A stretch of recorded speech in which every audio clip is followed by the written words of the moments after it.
Mr. Fred Sullivan, and Leslie Ann Foster, who will moderate this session 8.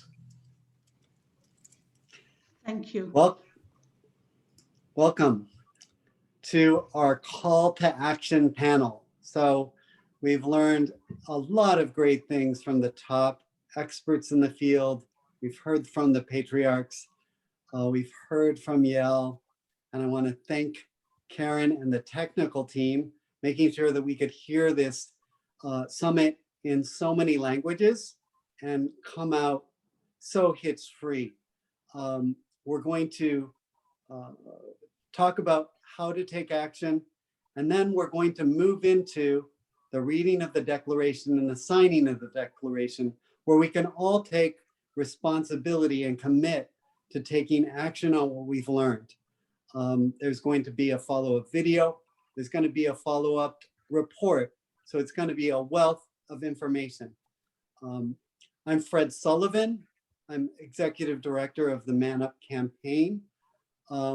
We're a network of youth leaders around the world creating projects on gender equality, inclusion, and opportunity as a means of ending gender-based violence. We do this with our mixed gender teams using our engagement framework, GSMART, gender, sports, music, art, and technology to engage their peers and reconstruct and deconstruct culture from their own lens and take the next step.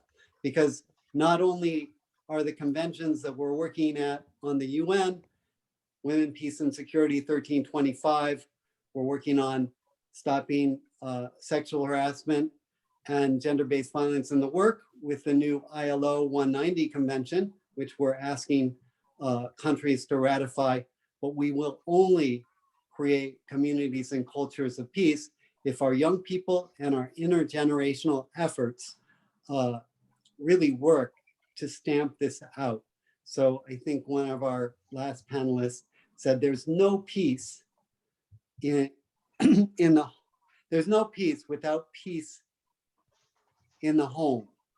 So I'd like to introduce working hand in hand on this issue, Leslie Ann Foster, my co-moderator.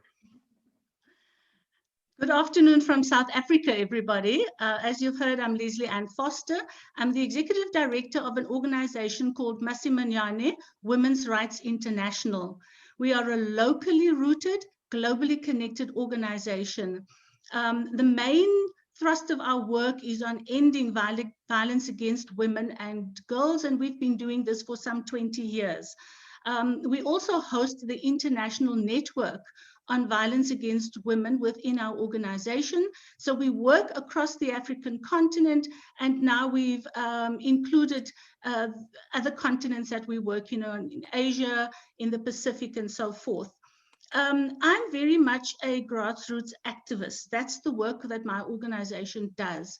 So all of the discussions we've been having about domestic and family violence is what we work with at the local level, empowering local communities, empowering local women and men to take action to stop impunity and to work towards creating a culture of human rights, of dignity and respect for all citizens in countries in which people live. We are very focused on working with young women at the moment because we believe that it's important to work with the next generation, and young women at the moment are so active as we were decades ago in promoting human rights and in ending the scourge of gender-based violence. We've also at the moment documenting the particular impact that COVID has had on women, and particularly how it has given rise to increased levels of domestic and family violence over the last many months. So I'm very excited to be part of this. I'm excited to be part of this particular panel because we are activists with our feet and our hearts on the ground and our hearts and our hands working very hard to make changes in our communities and our society, which we believe is critical to the well-being of the entire world. So it's exciting for me to be here, and it's exciting for me to be part of this panel. Thank you. I think we're going to jump right into our first presentation right now. And I'd like to invite Maryalice Fegeley, parent to parent from the USA, to make the first presentation. Hello, my name is Maryalice Fegeley. I'm from Parent to Parent of New York State, and I'm also the mother of a young man with autism. In many ways, having a child with a disability can be isolating to begin with. Many in our families and social circles do not understand the challenges we face. However, once our children start school, they often start to receive therapy and other services, and their day becomes very structured. They also have a chance to socialize. Parents also get involved with the school and with other parents. School becomes a very big part of our children's lives and by extension our families' lives. When schools began to close in March, many families lost that structure and the day-to-day support they had been receiving through schools. Many of our children could not tolerate remote learning, and without the in-person therapy they received in school and without the chance to socialize, parents began to see their children regress. This, in and of itself, is heartbreaking. For older children, their day programs closed and they also had their daily structure upended, and their chance to meet with friends suddenly came to a halt. While many agencies provided programs remotely, there really is no substitution for in-person services. For family members who were in residences, strict visitation guidelines were instituted and regular visits home and into the community were put on hold. Parents, children, and families suffered. Along with isolation, there was anxiety, fear, and frustration, and with the uncertainty of when and if things were ever going to go back to the way they were. Parent to Parent of New York State works with families of children with developmental disabilities and special health care needs to help them find information and support. Although we are not currently presenting in-person workshops, we have adapted our parent group meetings to the Zoom platform, and we offer these informal groups so that parents can come together and discuss their concerns for their children, their families, for our world. No one understands the challenges of parenting a child with a disability better than another parent of a child with a disability. Someone who's been there, someone who gets it. Parents at these meetings don't only receive help from each other, they also offer help, which is both comforting and empowering. We will get through this, and we will get through this together. Thank you. Thank you so much, Maryalice, for that really powerful input and the reminder of how difficult it is for children and families that are facing disability. So next, I would like to welcome the voice of our home for this conference, Alvazzi de Frate, Chairman, Alliance of Crime Prevention and Criminal Justice from Austria. These days have been crucial for raising awareness on the challenges brought by the pandemic to our homes and everyday lives. At the conclusion of the discussion, we shall reflect on how each of us can help in minimizing the negative effects of COVID on the domestic sphere and making sure that adequate attention and resources are allocated to efforts to prevent further tragedies and victimization. The Alliance of NGOs on Crime Prevention and Criminal Justice is an umbrella organization bringing together a large number of NGOs and individual experts with a broad range of backgrounds, specialization, and expertise. Among them, many deal directly with issues related to domestic violence, gender-based violence, marginalization, and victimization. Others deal with organized crime and corruption issues related to criminal behaviors that generate violence, marginalization, and victimization, such as trafficking in persons and smuggling of migrants. Our members use a variety of approaches, such as research, field operations, support and assistance to victims in dealing with these matters. As a vibrant hub of civil society actors, the Alliance stands ready to play an active role in responding to this call to action. This is in line with our engagement with the 2030 Agenda. There will be no sustainable development without safe homes, a result that can only be obtained when finally achieving good health and well-being, gender equality, as well as peaceful and inclusive societies. Okay. So, Leslie. Yes, we are now going to share some initiatives with you. And the first one is the COVID-19 Global Gender Response Tracker, which will be presented by Esuna Dugarova, the Gender Policy Specialist at UNDP Bureau of Policy and Program Support, Mongolia, and Jessica Zimerman, Project Specialist, Gender-Based Violence, UNDP.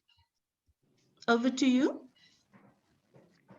Thank you very much, colleagues, for inviting. Thank you to organizers for organizing this great event, and it's a pleasure to be here. So today we'll present the unique tool that we developed at UNDP in partnership with UN Women, and I would like to share my screen to go through some of the key messages and findings.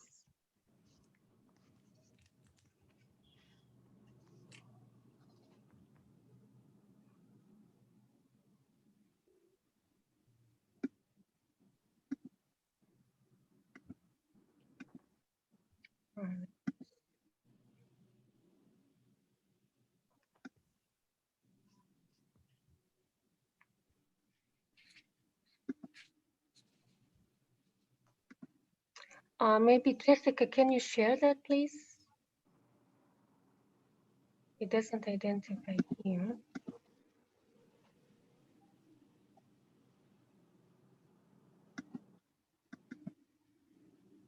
Mm-hmm.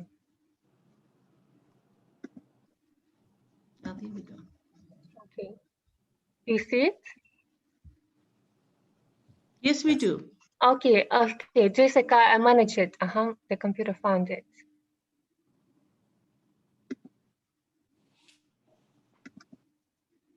Okay. Okay, so as I mentioned, the tracker has been co-created by UNDP and UN Women, and it tracks and analyzes government responses to COVID pandemic from a gender perspective. So in terms of the data collection and the sources, we mainly had two sources. One is the available databases, such as World Bank, ILO, and some regional databases, and also publicly available information, which we collected and analyzed. And then the second source is very much targeted to identify policy measures in response to COVID on violence against women. And my colleague Jessica will give more information on that.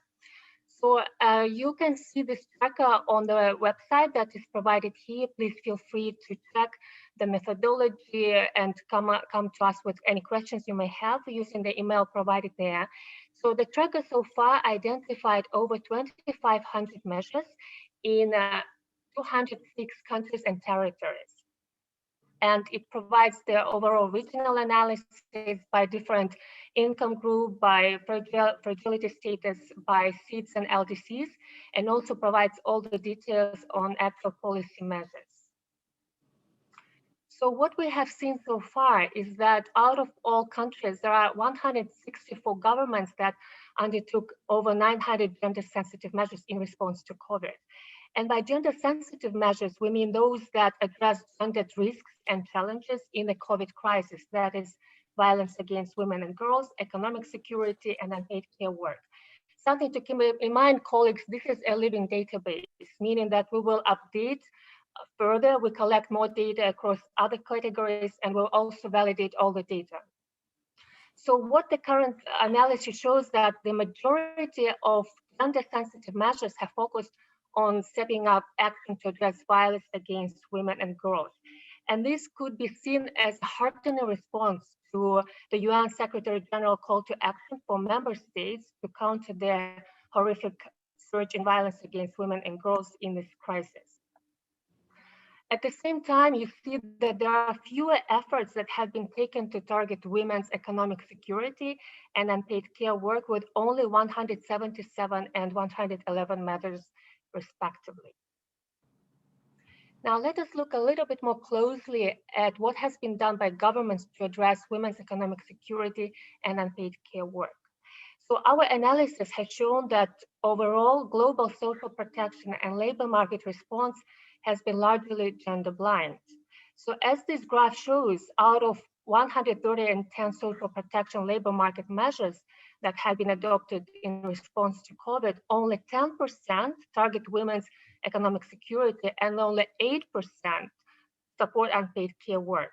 And in fact, main interventions in addressing women's economic security have been cash transfers and food assistance that prioritize women as key recipients of those benefits. So, for example, countries like Argentina and Colombia introduced new emergency cash transfers to women that are employed in informal work. As we know, this is where women are overrepresented, including domestic workers. And countries like Togo supported women's entrepreneurs, as well as women cooperatives with grants and subsidized grants. Now, in terms of addressing unpaid care work, some governments have expanded family leave provisions for employees with care responsibilities, both men and women, and also provided the so-called Cash for Care programs that compensate parents for school and childcare closures during this time. So in this sense, there are countries like Austria and Republic of Korea that introduced or strengthened paid family leaves, and countries like Costa Rica provided childcare services and ensure that they are available during the COVID for essential workers.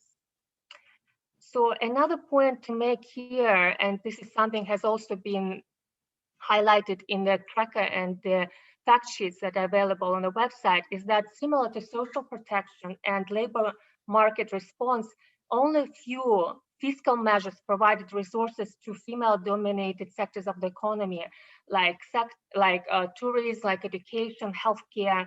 But despite this, there are some promising practices that have been emerged. So countries like Jamaica prioritize fiscal support to tourism, which has, as we know, a high share of women through the provision of public sector loans and subsidies.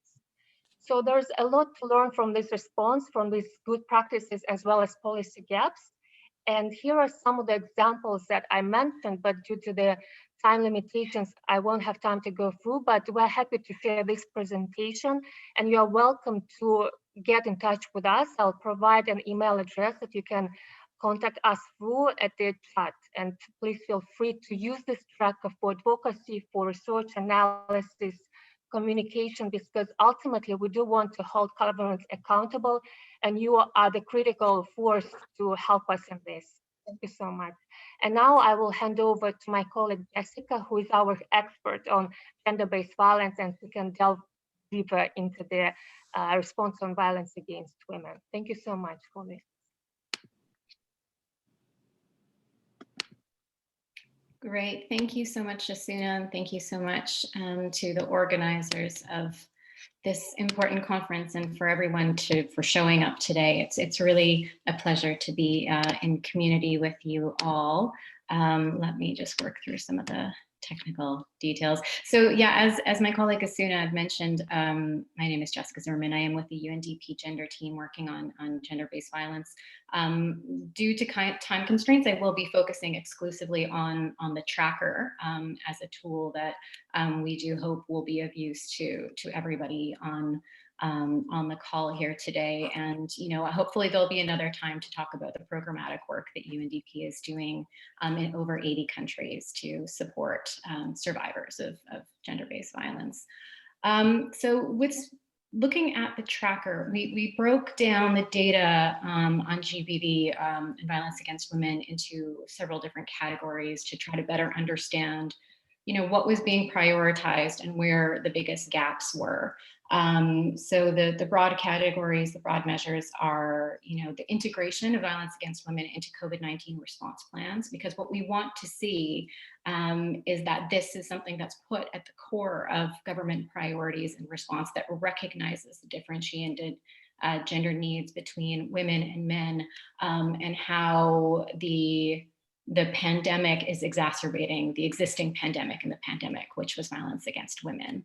We also looked at awareness raising, and this looks at everything from the use of radio, SMS messaging, you name it, both to raise awareness on where people can access support, because we know COVID-19 has severely disrupted a lot of services, and also, awareness raising and messaging around the harms of gender-based violence and violence against women and girls, promoting positive non-violent masculinities within the home. And we look specifically to see, are these available? Are these available in multiple languages, in different areas of the countries with different kinds of access,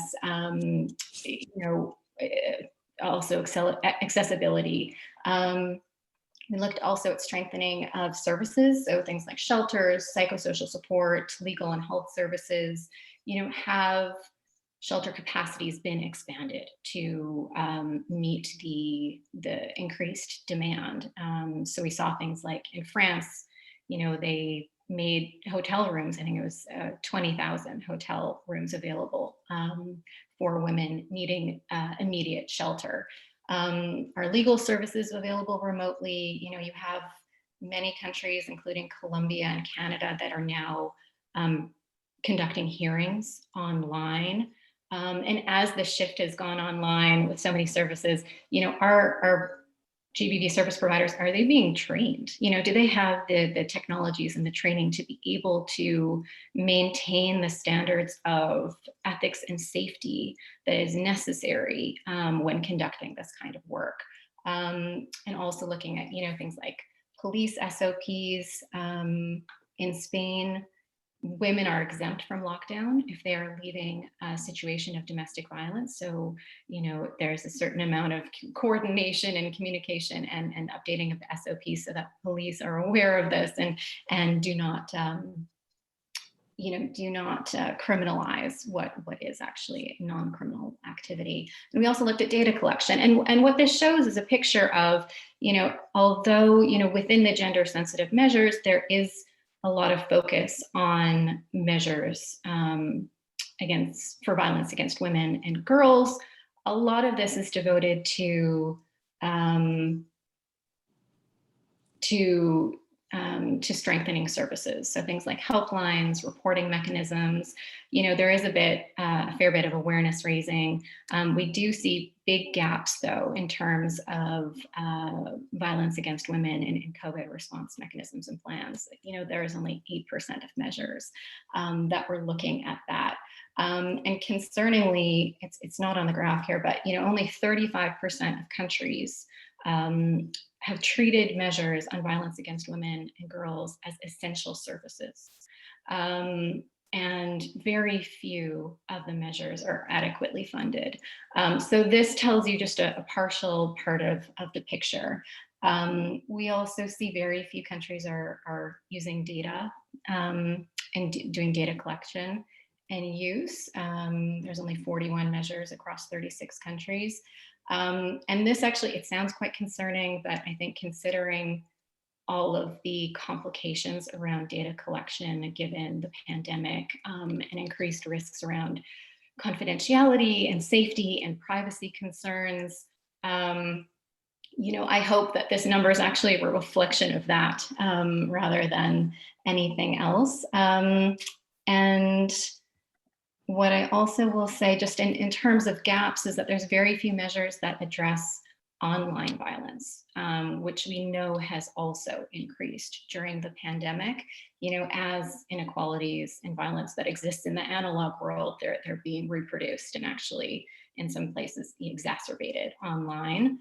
And we've also seen very few measures that target women facing multiple and intersecting forms of discrimination.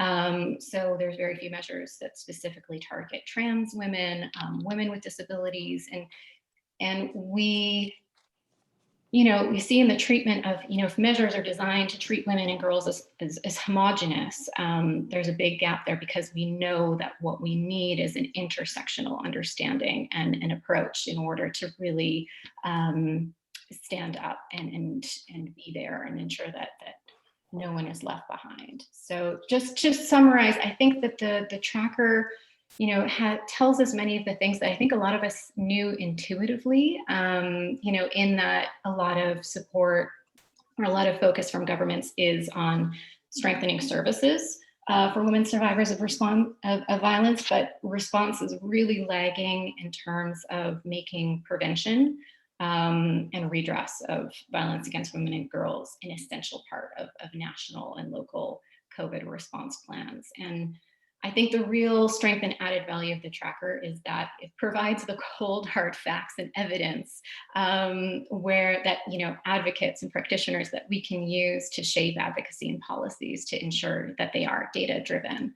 So maybe I'll go to, before I pass back to Esuna on moving forward, I'll just show you this is a screenshot of the tracker itself, and just to give you a sense of how it can be used and the real, treasure trove of information that it provides. So this is the sort of homepage, and it gives you a global snapshot. And you can also look at regionally and zoom in on individual countries. So it's this policy detail option allows you to really zoom in on an individual country and gives you an amazing source of practices of all of these, thousands of measures that governments have actually done to say, okay, well, what does this actually look like in the country where I live or in a similar country? So it can be used as a source of inspiration, but importantly, and as Esuna had mentioned, it's also a very helpful tool for accountability. So not only in the gaps in the measures, some of them that I've mentioned, but also the gaps in implementation, because the policy detail view will share, the ordinances and the commitments that are made. And we know that, the commitments, often the proof is in the pudding. So there may be a commitment on paper where the implementation is actually lagging a lot behind. And here, just as a final closing word, we took a deliberate decision to focus specifically on government responses. Even though we know civil society, there's many actors that are really active and making huge contributions in this space, but governments are the main duty bearers, and they're in a social contract with their citizens to defend their human rights, to live a life free of violence. So really wanted to shine a light on that. And hopefully this tracker will be a tool that each of you can use in that respect to see what has or hasn't been actually translated into action. So with that, I think my time is up. So I will pass back to Esuna on any closing thoughts for moving forward, and happy to answer any questions in the Q&A. Thanks again. Thank you, Jessica. So we do have some recommendations that we'd like governments to implement as they continue to respond and hopefully recover over longer term from the COVID. And if I can share my screen to go through some of those.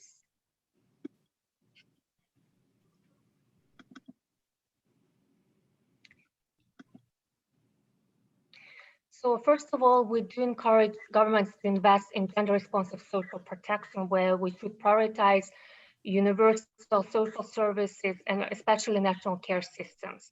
We do want to strengthen prevention and response to violence against women as an integral part of the whole response plans and policies. We also would like to see that governments adopt gender-responsive fiscal and economic policies and they do channel investments in those economic sectors that have women as a larger share, so that they advance women's economic recovery and empowerment over longer term. What is also important is to open more space for women's participation in leadership in those efforts. And ultimately, we do hope that we together can build forward better, push towards a renewed social contract and put gender equality at the heart of the action.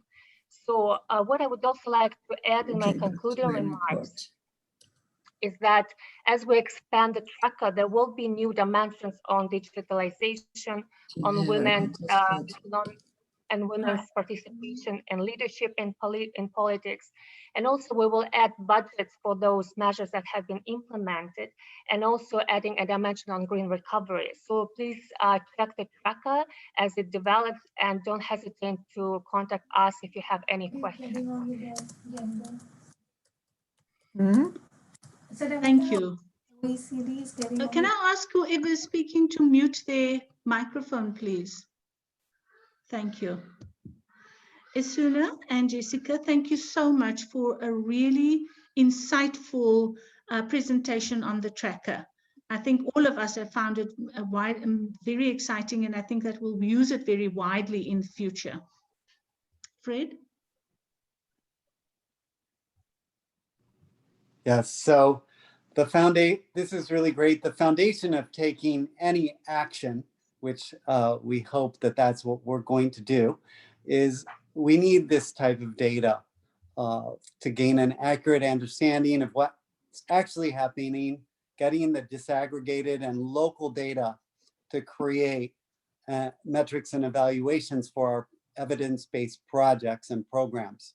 So as appropriate, we have another view of data from civil society. We have two young women leading the way with a youth-led organization. We have Sanjana Rane and Ashri Anurudran with the COVID-19 Task Force on Domestic Violence. Thank you. Thank you, everyone. Thank you for having us. Hi, everyone. My name is Sanjana. I'm the director of the COVID-19 Task Force on Domestic Violence, and I'm a current student at Harvard Medical School.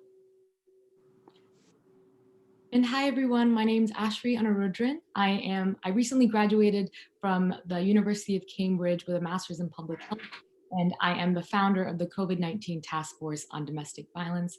I just wanted to thank the entire working group, and especially Dr. Yael Danieli, for the opportunity to speak with you all. It's a real privilege to be here with all of you. Thank you. I'm going to share my screen. Okay, awesome. So we're excited to share our findings with you. Our presentation today will be focused on data analysis as a tool to better understand the challenges that survivors are facing currently during this pandemic. So we know that at least 1 in 3 women worldwide experiences some form of domestic violence in her lifetime, according to the United Nations. Unfortunately, due to intense stigma, silence, and underreporting surrounding this issue, domestic violence is an extremely difficult public health burden to both quantify and research. And so given the nuances of this multifaceted problem, it is important to take an integrative approach to data collection and analysis of domestic violence. And for this reason, the COVID-19 Task Force on Domestic Violence utilizes 5 different types of data to inform our advocacy and actions to support survivors. We use Google Trends as a source that survivors often turn to begin their help-seeking practices. We use website traffic data of domestic violence service organizations' online platforms. We use police reports when survivors call the police in situations of high danger or lethality. We use interviews with advocates from shelters and advocacy organizations.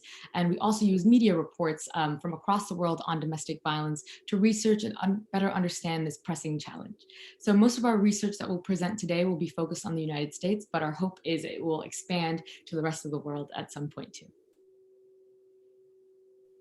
So our first 2 analyses focused on online data. So with Google Trends, we noted heightened survivor help seeking. The massive increase in searches in March and April of this year appears significant. And importantly, it's greater than one standard deviation of the mean of February of this year, peaking first around March 21st, which coincides closely with lockdowns, and then a couple of weeks later. Moreover, website traffic data revealed that 59% of the analyzed US state domestic violence coalition websites experienced increases in website traffic after shutdown dates, while 37% experienced decreases. However, notably, the magnitude of change in states with decreased traffic is comparatively small next to the magnitude of change in states with increased traffic. And although survivors may use Google or websites for help seeking, in times of extreme emergency or danger, survivors often call 911 or the police. For this reason, we use police report data across the United States as a source to provide insights into the burden. And our API identified police open data platforms from across 74 cities in the United States. And this police report data demonstrates that domestic violence incidents in the United States increased about 5% between 2019 and 2020. However, it is really important to note the limitations of this data collection, given that first, a relatively small proportion of police agencies in the US maintain real-time open data platforms. Data labels are unfortunately inconsistent across locations and often lack the necessary nuance. Real-time data is often published without the necessary strict quality control measures. And most importantly, not all cases of domestic violence are reported to the police. Typically only about 50% of the cases are reported here in the United States.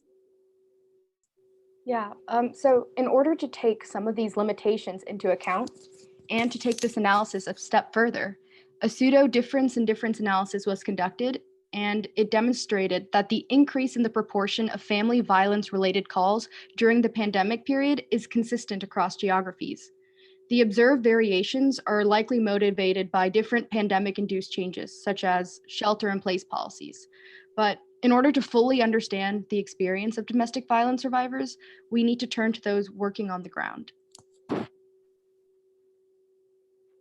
And so that's exactly what we did. So to better understand these on-the-ground perspectives from those who directly support and work with survivors in shelters and other advocacy organizations, we conducted interviews with staff from over 30 domestic violence agencies across the country. And these in-depth interviews focused on the following research questions about if reporting of domestic violence increased or decreased during COVID-19, the specific factors that influenced help seeking for domestic violence during the lockdown, and how domestic violence situations had changed from before the pandemic to after. Yeah, so through these qualitative interviews, staff at most agencies reported an initial drop in calls following strict shelter-in-place orders, followed by an increase in calls about 1 to 2 months later to normal or even greater levels. Our interviews revealed that the initial drop in calls was primarily due to safety concerns, lack of trust in law enforcement, or competing priorities such as economic concerns, needs of children, and basic survival. But as these lockdown measures eased, the accelerated cycle of violence due to stress and forced proximity drove many survivors to seek help for themselves, as well as to secure support and resources for housing and childcare, among other needs. So through this work, we found that the nuances of this already complex issue were further compounded by the pandemic. Perpetrators used the virus as a tool for control. Survivors lost their normal sources of support. Justice system failures left survivors without protection orders due to processing delays. And overall, the increased time at home, economic stress, psychological distress led to increased lethality and severity of cases. So as mentioned in the earlier presentation, policymakers must prioritize this especially vulnerable population and provide creative solutions to support survivors and holistically address their complex emotional, social, and economic needs. Yeah, so in addition to policymakers, the media actually plays such an important role in shaping public perception and awareness of domestic violence. So in collaboration with the Alliance on Crime Prevention and Criminal Justice, as well as the entire working group on domestic family violence, we created an article database to track media reporting of domestic violence during the COVID-19 era. So our database currently features over 220 articles and reports from across the globe and is being updated weekly. So I just wanted to highlight a few features on the screenshot. So the records are first sorted by topic. So here you see violence against women, but we also have sections for violence against children, the elderly, members of the LGBTQ population, and for people against people with disabilities. The records are then subdivided by region. So in the screenshot, you can see East Asia and the Pacific, but we have all regions of the globe, including one for just global focused reports. So starting from the left, we have just the title of the record, a specific country the record focuses on, if applicable, subtopics that can be used for more specific sorting as well as for research purposes, and then lastly, the source of the record. So some initial observations that we've seen are that violence against women was more widely reported globally as well as in each region of the world, followed by violence against children, and then lastly, members of the LGBTQ population. Comparatively, there were far fewer records on violence against the elderly and against people with disabilities, which just goes to show that domestic violence is largely perceived as just a women or girls issue. And this is, as we've discussed in this summit, is not the case.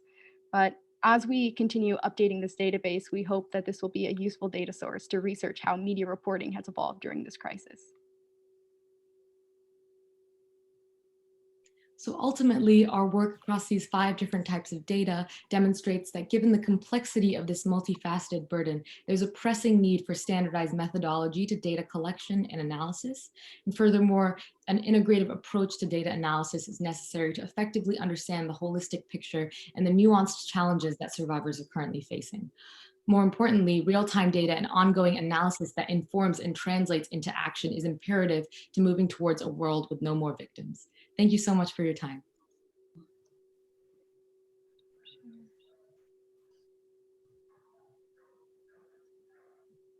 Oh, you may be muted, Fred. This is so important, so insightful, the way that you've used the tools and available information to create this. I'd like to ask you, how do you translate, for instance, this data into action? Yeah, I can take that. Thank you for that question. Yeah, I think that's the whole goal of our task force is trying to use the data that we've collected to inform our advocacy options. So one that comes to mind is after conducting these qualitative interviews, a lot of the staff at the shelters mentioned that survivors just didn't realize what resources were available to them during this pandemic. It's the case generally, but even more so during the pandemic, they didn't even know which shelters were open, where they could go for food, schooling resources. So one thing that the task force worked on is camouflaging that information in the form of a flyer that we've posted in community centers, grocery stores, included with food delivery services, so that survivors who need it know where they can go to find these resources.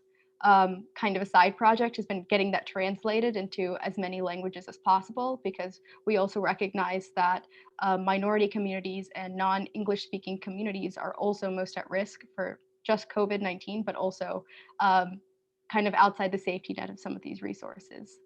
And then what we were talking about earlier, Fred, was that with child abuse, through our article database that we've been working on with the working group, we saw that unlike IPV, child abuse calls have actually dramatically decreased in many areas, which is incredibly worrying. And one of the reasons, after talking with a lot of professionals in the area, is that teachers are one of the most frequent reporters of child abuse. But given the changes society's experienced because of this pandemic and the transition to virtual schooling, teachers don't have that same access to children like they did before. So another project that we've been working on is focusing on healthy safety planning techniques and lessons for children. So one way that we've done this is creating a children's book that kind of broaches the subject of healthy behaviors in the home and strategies children can take to cope and also to deal with the stresses that they're also likely experiencing from being stuck at home.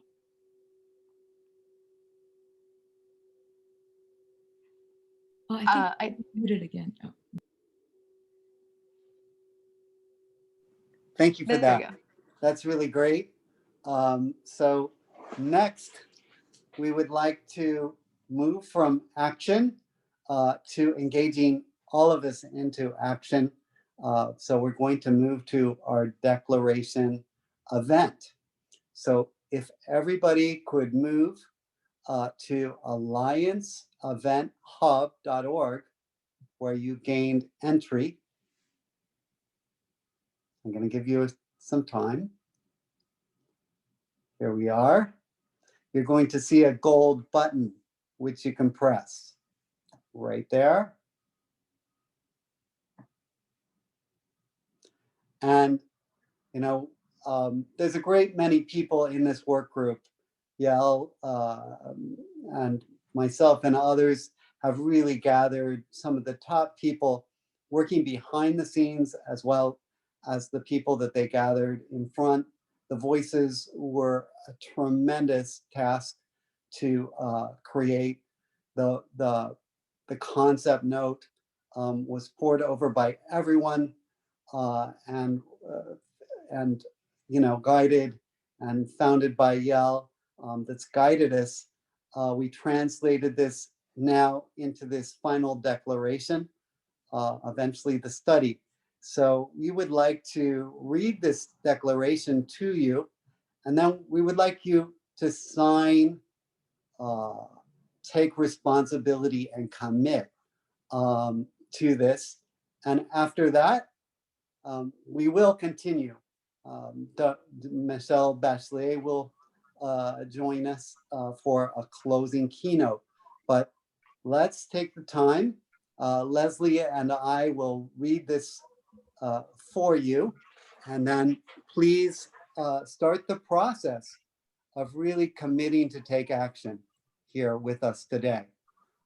So Leslie, are you ready? I'm going to read the I'm opening. ready.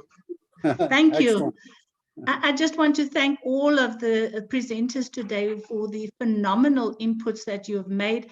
I think it's going to make a huge, huge contribution to addressing the ongoing scourge of domestic and family violence at this time of COVID, because we're still in the midst of the pandemic. So many of us are seeing second waves of this that's really ravaging our societies and our communities and families.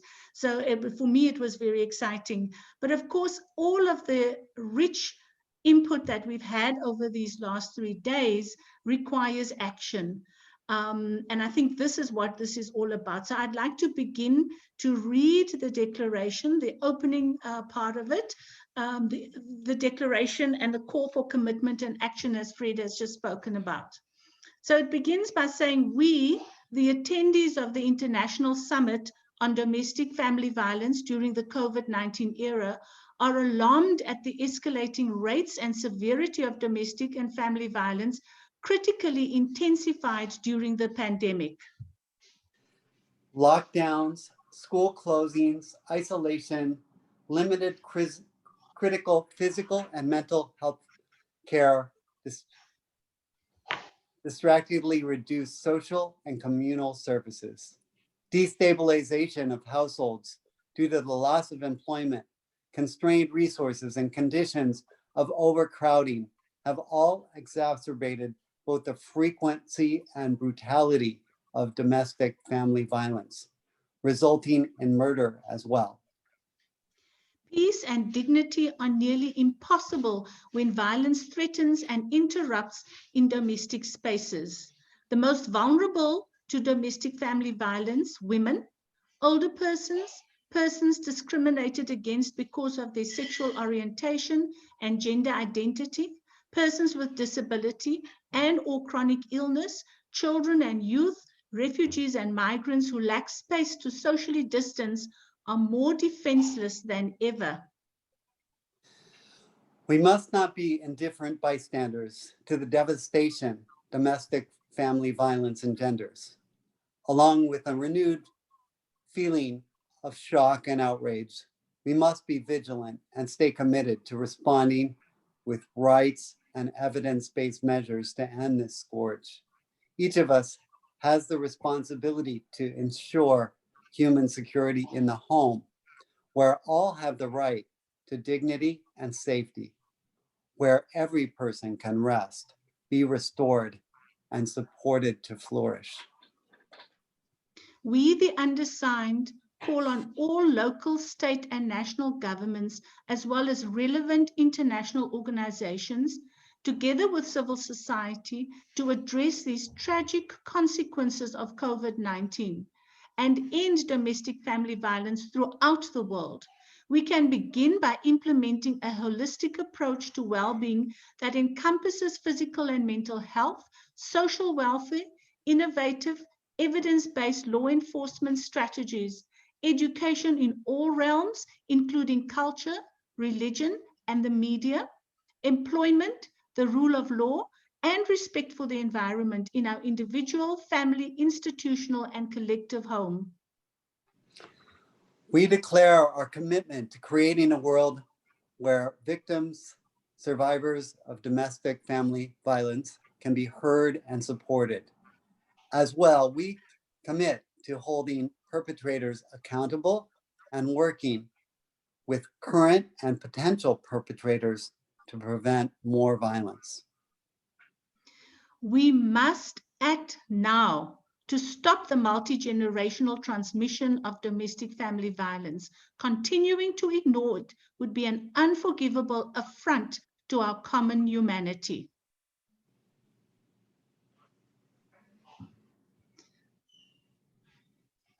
And now we urge all of you, please, to sign this declaration and to offer your commitment and support to the work that continues and emanates from this international conference on domestic and family violence.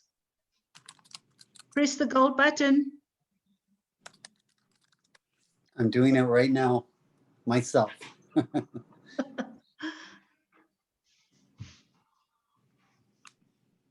Perhaps everybody who's signed can then put their name in the chat and we can just see who is signing right live.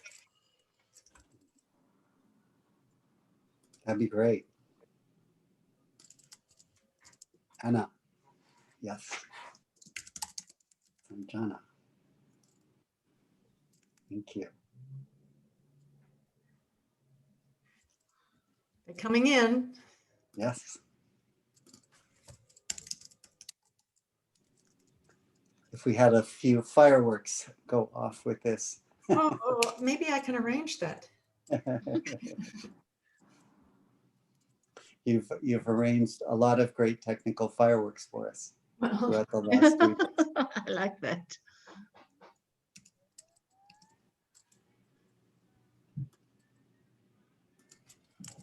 With Milda, Anke, Stephen Sullivan. Thank you. Virginia Vickers.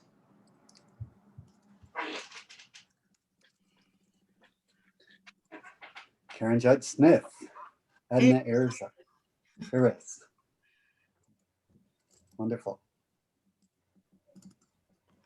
Wendy Henry. Karen, do I have to leave this to go to the site? No, Okay. you don't have to, but you know, Leslie Wright, thank you. yeah. How can I do that? Olga.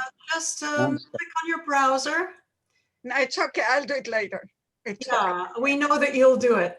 Yes. So why don't we have some fireworks? Yes, she's committed. And responsible. It's Francias. Thank you from Faye. Oh my God, this is too funny. I just wanted to celebrate with everybody. Well, Camacho, thank you. Impressive, impressive. Oh, this is too much. Unfortunately, these fireworks didn't have any sound, so it's not reverberating. But anyway, that was something. It is wonderful. Thank you. Yeah. Yes.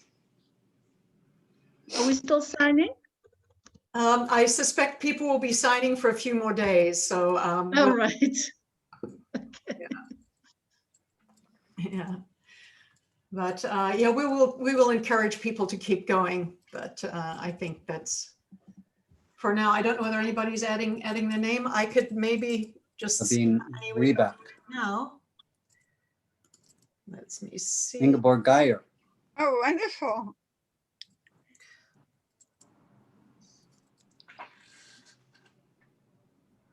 Ori. Yes. So we have just at the moment, we just in the last few minutes, we've, oh, oops. And just go to the page. Leslie Ann Foster. Yes.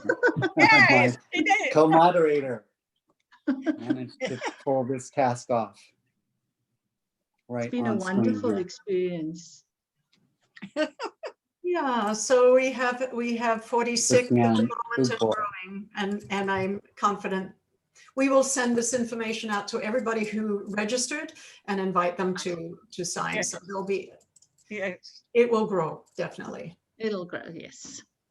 Thank you.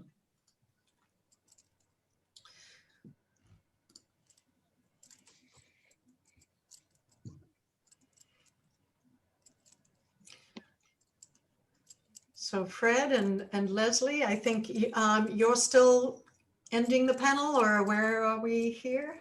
Yeah. Yes, we could, is there, if there are any questions, we could answer one or two, but otherwise we will move to the closing section with Michelle Bachelet, United Nations no, High Commissioner. No. You're not doing it. I'm doing it. Yes. No, I'm saying that we could move there. I haven't said we have moved there yet. You're doing it. So. I think it's just for us to really thank all of the panelists once again for their presentations. Very insightful, very informative, great analysis.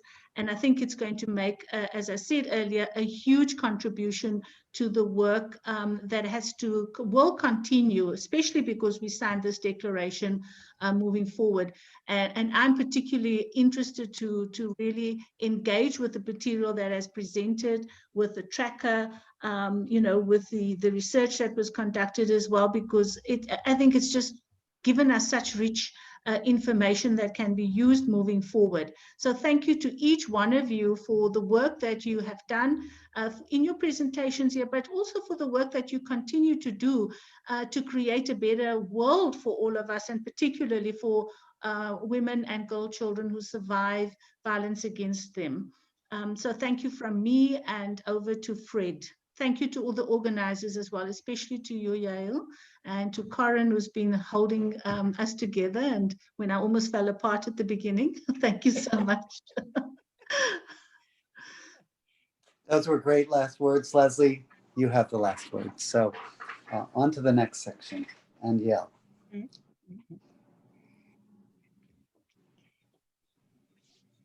Let me then move on to concluding this absolutely amazing summit. I'm humbled by it all.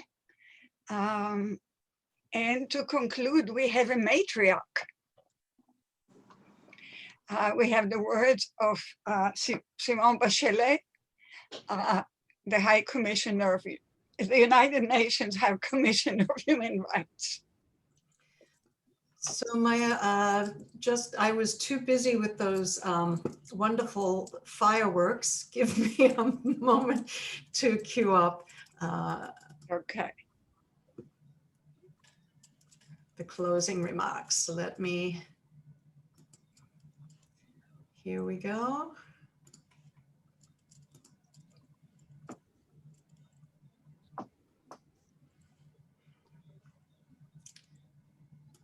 I called it Simone. It's Michelle. Greetings to all. This is a critical time for your discussion as the COVID-19 pandemic keeps gathering force, heightening the risk of domestic and family violence. Even during ordinary times, violence against women and girls, as well as LGBTI members of the family, is pervasive. It is a product of a deeply held stereotypes and unequal gender power relations that underpin all forms of discrimination.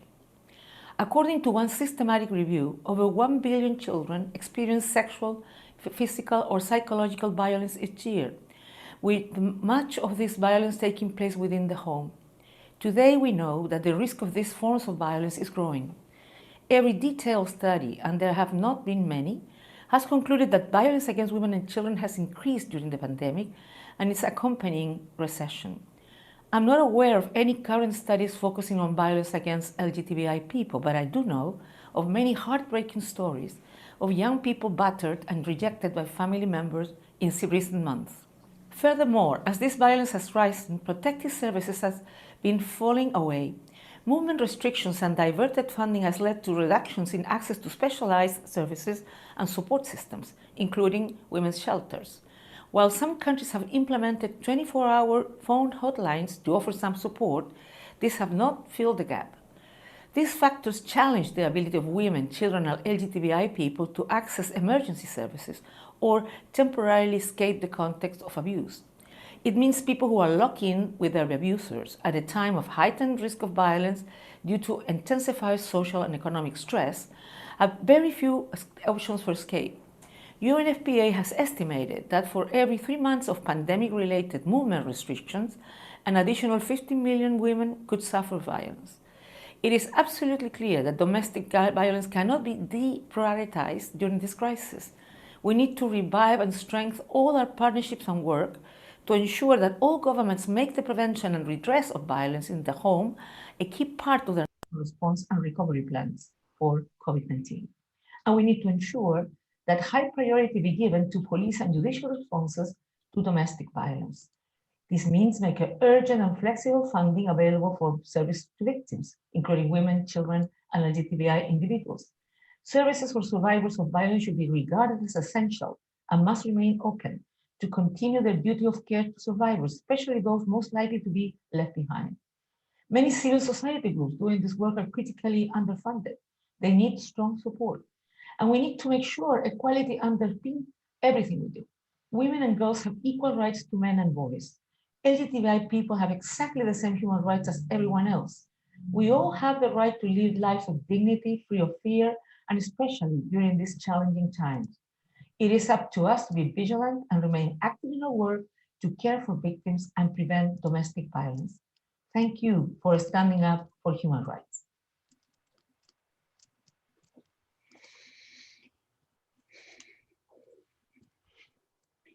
With those words, I call on Karen to introduce the next sharing circle. Certainly. I think at this stage, I'm going to, in a few seconds, if I may, play it one more time, the anthem to close us out. But now just to inform you that the sharing, the networking circles will start in about 15 minutes after this. So it's now 12:25. So at about 1:45, we will start the circles. Again, you can go and find those. If you want to join us, anybody can join us by coming to the hub again and clicking on this time the purple button so that you can join us in the networking circles once we have closed this main room out. So if I may be so bold as to enjoy our anthem one more time, what I will do is I will pull that up, and if there is nothing else to say other than see you soon in the networking circles, just come and talk and meet one another, exchange information so that we can continue some of these conversations. And meanwhile, shall we enjoy again one more time our anthem.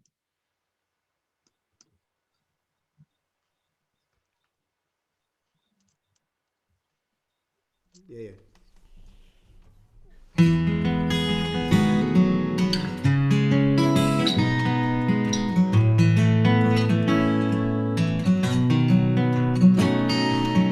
Even before he got the key in the door, she could barely gather the will to keep going. He comes in and everything gets under his skin. She casts way the wind is blowing, the shame bruises, everyone loses. Go grab some memories before they're all gone. She waited for a change in the wind, for rain, for angels with miracles and song. She waited too long.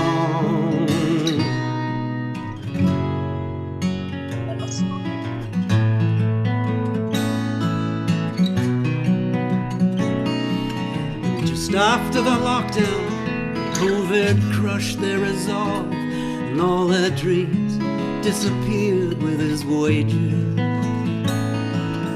Alone with a daughter, every lesson taught her a little wisdom for the world that she faces. But they're so shattered and lost. Every line that got crossed fed their fear and their anger and left them alone. Waited for courage, waited for a reason to care when they knew they couldn't keep on. Too long, they waited too long. The moment calls, then it moves on. Hesitating, it's gone. How long is too long is too long.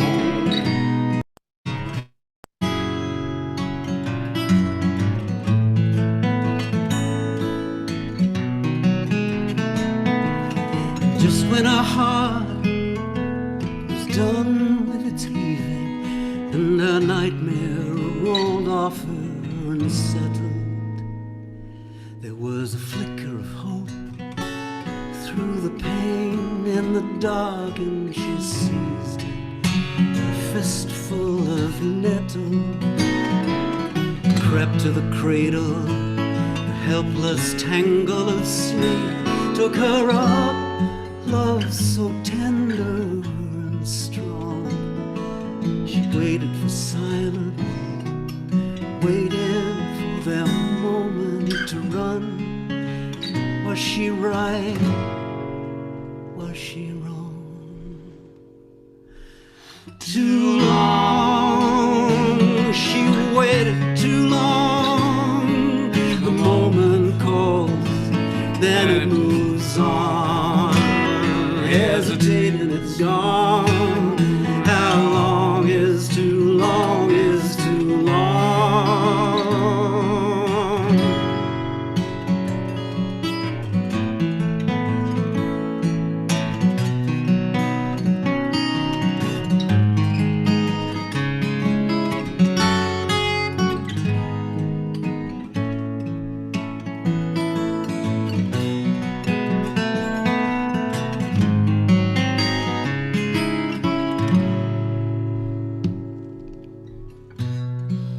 They wouldn't even know he was there at the top of the stairs. All his 4-year-old fears were forbidden. He learned not to weep, just rocked himself off to sleep. Learned what to show them, what to keep hidden. The eyes that see nothing, see everything breaking, see the trampled, see the trapped and torn. He waited for an end to the shaking, for an end to his aching, for the reason why he ever was born. Too long, we waited too long. The moment calls, but then it moves on. Hesitating, it's gone. How long is too long is too long is too long is too long. How long is too long is too long.